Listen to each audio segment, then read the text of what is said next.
Hello there guys and welcome back to the channel. So today's video is going to be about masteries, more specifically suicide masteries, and why I advocate every player in unlocking them as early as possible in their progression and kind of like learning how to use them to their full potential. Let's start with first things first. What are suicide masteries? Suicide masteries are basically liquid courage and double edge. They are at end of the offensive tree over there. What they do is when they're maxed out, they increase your attack by 30% each, and they place a poison or bleed debuff on you respectively. Poison is permanent, bleed is temporary. Right, so that's first things first. How do you offset that damage? Is either by using immune champions, by using willpower, which regenerate your health per debuff you have on yourself, and that's pretty much it. Or for champions, generic abilities like regeneration. Anyways, those are suicide masteries, and initially I wasn't a big fan of suicide masteries, especially after 12.0 and after they changed the way willpower works and the way it interacts with health. But I realized that was mainly just because of the champions that we had available at the time. There is a good point to be made for suicides on any champion, and that point is pretty simple. Like, each and every single one of us has our kind of margin of error. What I mean by that is that there is a certain amount of percentage of mistakes in every action we do. For instance, if I do 10 parries, I fail one. Like, there is a statistic for each and every one of us, like how often do we fail in these certain tasks, like parrying. We might fail 1 out of 10 parries, 1 out of 5 intercepts, and we might make a mistake in, I don't know, every time we bait a special attack, like once out of every 20 times or something like that. Those are the times you get caught, those are the times you get punished, you make a mistake, and you either lose a champion or you lose a lot of health because you end up eating a combo or something like that, right? But the point is that each and every one of us has like our kind of statistical percentage to make a mistake every time we perform that certain action, right? And where suicide masteries come into play is that they make fights a lot faster and shorter, and with that we have to parry less, we have to intercept less, we have to kind of like bait less special attacks out of opponent. Therefore, statistically, we are a lot less likely to make a mistake in that fight in particular. And that is the way I like to use suicide masteries right about now when I'm playing with them in my quests, or just in general using them. They shorten the fight, therefore they do lesser a chance, my chance of making a mistake. And by that, they actually kind of offset the fact that they are costing me some health via recoil, or they just generically make me lose some health if I'm boosted, for instance. So I think it's a worthy trade-off to lose some smaller percentage every fight, but have a lot less chance of making an error in that said fight and losing possibly even a lot more health than I would with suicide masteries. Also, like, just to make it clear, when you're running suicide masteries in like your everyday normal content, you do typically have enough health to finish any quest if you have packed a strong enough team.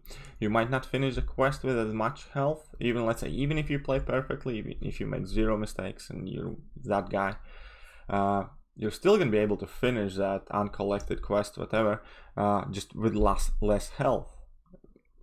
But you're gonna get there faster, right? So that's the second major aspect of suicide masteries. What everybody was talking about initially when suicide masteries came out is they're good for arena, they're great for arena, and they didn't say much about anything else. But the simple fact of the matter is that they make entire gameplay experience much more faster. Therefore, you need to spend less time in quests, and you can focus either A, more on your private life if you're a busy person, or B, in arena. You're going to be finishing your arena grinds much quicker, you're going to have more time for questing, or you're going to have more time just, I don't know, to go on some blog and complain about how bad Game of Thrones ending was. But regardless, so there is an argument that suicides make everything faster, and with that they make fights shorter, and with that they statistically give you a lot less opportunities to make a mistake. Therefore, they are already like a worthwhile investment. However, for me, that kind of example in the past was not enough. Especially, like, if you're gonna go now, I found online on Trucos, I believe, so let me just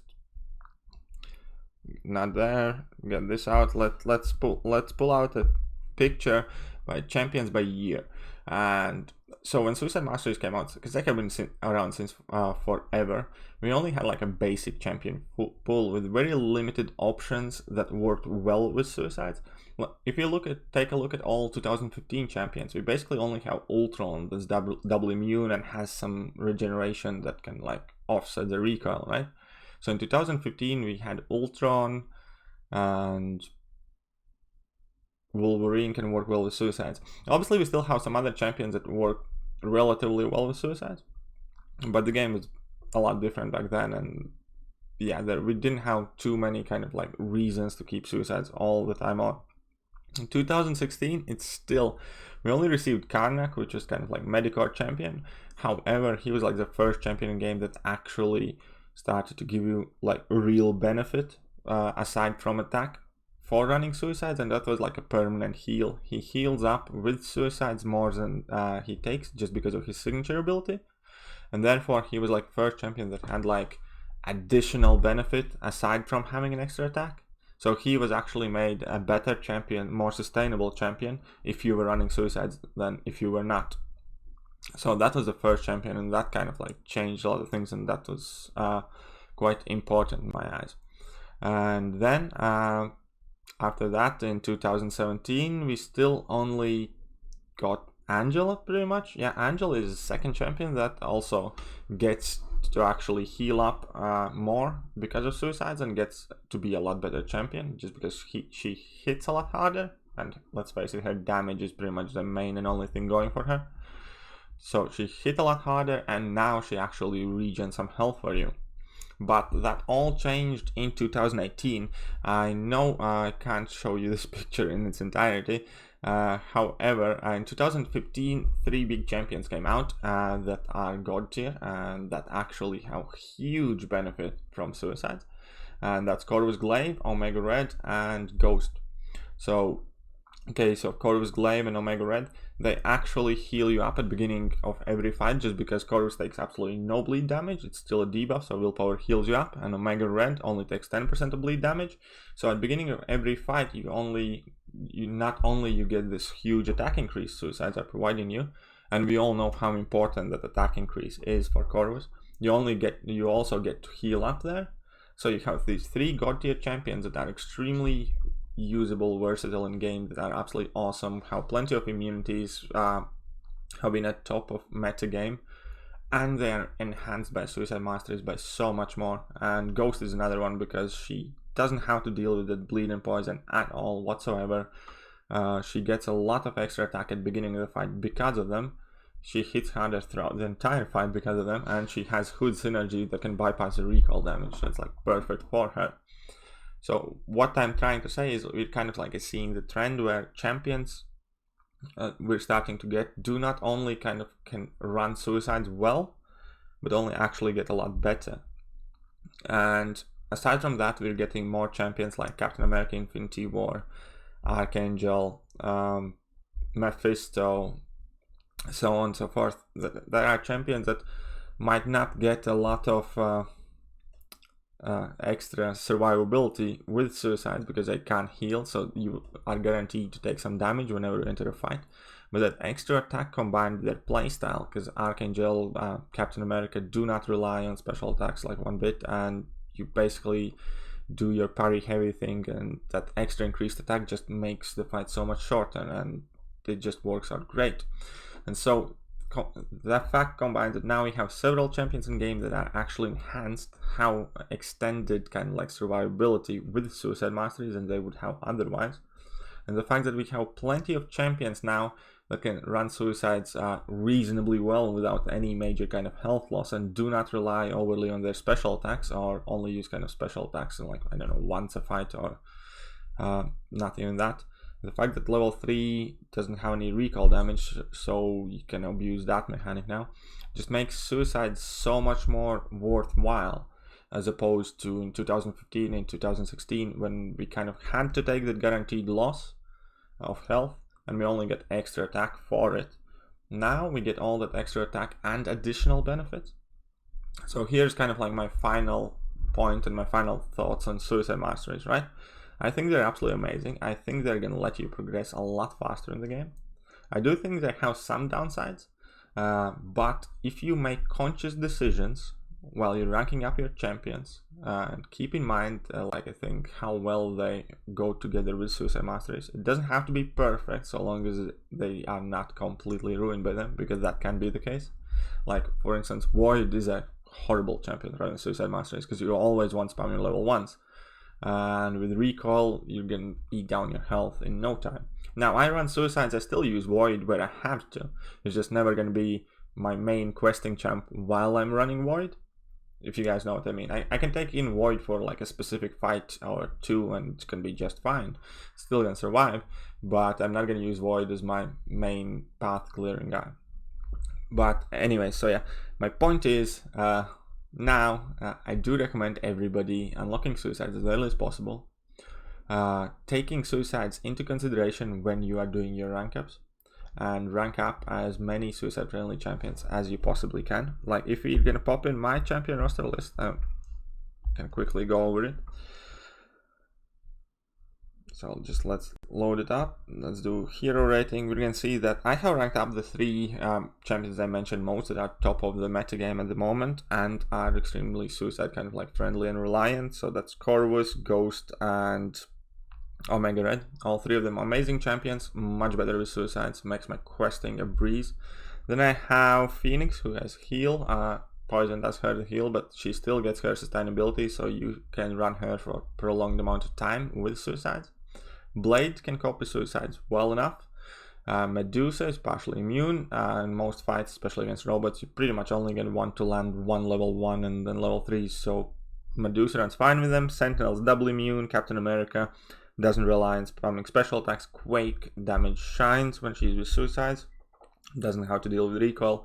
Magic has Limbo, and even with poison hurting your heal, you're going to be recovering most of it. Emma Frost starts a fight with no poison or bleed debuffs because of her immunities, and majority of the fights are over by the time you shoot level 2.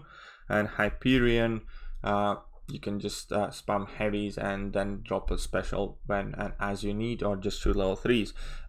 So majority of my champions are actually made better with Suicides, or can run them decently well.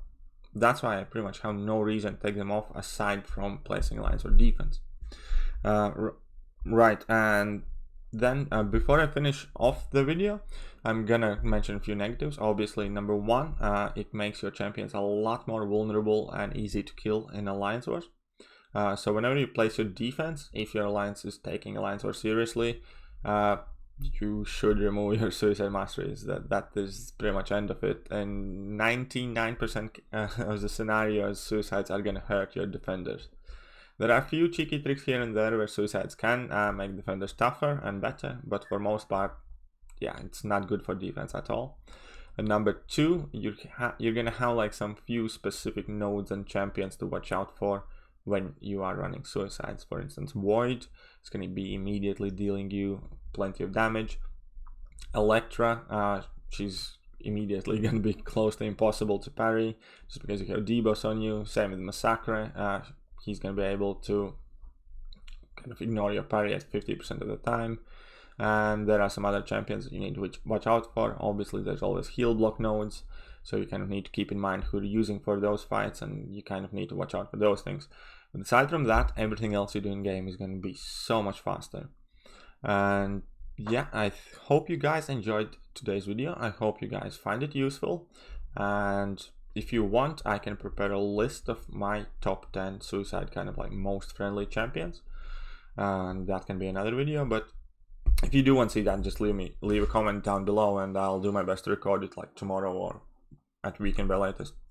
But anyways, that's it for today's video. I hope you guys enjoyed it. If you did, please do feel free to smash that like button, hit the subscribe, share it with your friends, share it with your alliance, and let me know what you think about this video. See you guys.